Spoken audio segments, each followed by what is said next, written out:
ایک ذات ہے جسے لوگ کہتے ہیں جعفر الصادق، امام جعفر صادق کا کون ہے یہ؟ میں نے کہا جلدی سے سناؤ کون ہے؟ ایک پڑوسی کہتا ہے امام میں گھر بیچنا چاہتا ہوں، آپ میرا گھر خریدو گے؟ آپ نے کہا بالکل خریدیں گے۔ کہا کتنے میں؟ کہا جنت دوں گا، تو اپنا گھر دے دے۔ کہا بالکل، کہا بالکل۔ لکھنا پڑے گا؟ کہا ہاں میں لکھ کے گھر دیتا ہوں، آپ جنت دیں۔ امام جعفر صادق نے لکھا میں نے اپنے پڑوسی کا گھر لیا، بدلے میں اس کو جنت دے دیا۔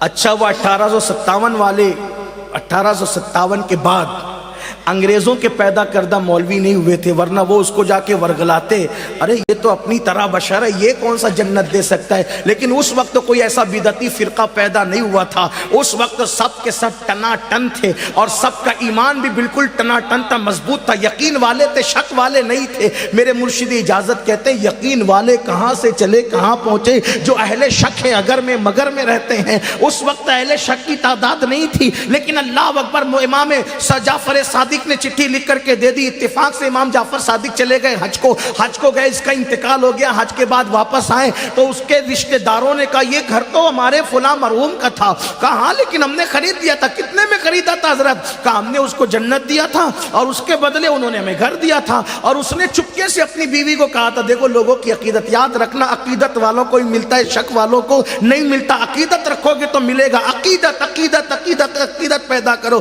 عقیدت کے ساتھ مزار پہ گئے تو اللہ کا دوست ہے، بد عقیدگی کے ساتھ گئے تو مٹی کا ڈھیر ہے۔ اچھی طرح یاد رکھنا، مانو تو ولی ہے ورنہ آپ کو مٹی کے سوا نظر کیا آنا ہے؟ ارے وہ تو ولی زمین کے نیچے جنت میں سو رہا ہے۔ اگر انسان کو مانو تو انسان ہے ورنہ وہ مٹی کا ڈھیر ہے۔ شیطان نے یہی تو کہا تھا آدم مٹی ہے میں آگ ہوں، اس کو کیا نظر آیا مٹی کے اندر؟ لیکن وہاں مٹی نظر آئی ہے، اور عاشق کہتا ہے بے دم سوار سی اب آدمی کچھ اور ہماری نظر میں ہے، جب سے سنا ہے یار لباس بشر میں ہے۔ اللہ اکبر، وہاں تو یار کی بات ہوتی ہے۔ تو کہا کہ اس نے کہا کہ میرا یہ چٹھی خاموشی کے ساتھ میرے کفن میں رکھ دینا، کیونکہ اللہ فرمائے گا کیا لایا تو کہوں گا کہ نبی کے بیٹے سے شفاعت کی اور مغفرت کی ضمانت لے کر کے آیا ہوں۔ اللہ اکبر۔ اس کے بعد رشتہ داروں نے کہا آپ نے کیا لکھ کے دیا تھا؟ کہا جو لکھ کے دیا تھا اس کے پاس ہے، میرے پاس کہاں؟ وہ کہا کہ اب یہ بات کیسے پتا چلے وہ مر گیا؟ کہا مر گیا تو قبر پہ جا کے پوچھ کہ اس نے کیا سودا کیا تھا۔ قبر پہ کیا پوچھے گا؟ جا تو صحیح۔ جب وہ رشتہ دار گئے تو اس کی قبر پر ایک رقعہ پڑا ہوا تھا، ایک طرف امام جعفر صادق کی تحریر تھی کہ میں نے جنت دیا، دوسری طرف اس کی تحریر تھی کہ جعفر صادق کا وعدہ پورا ہو گیا۔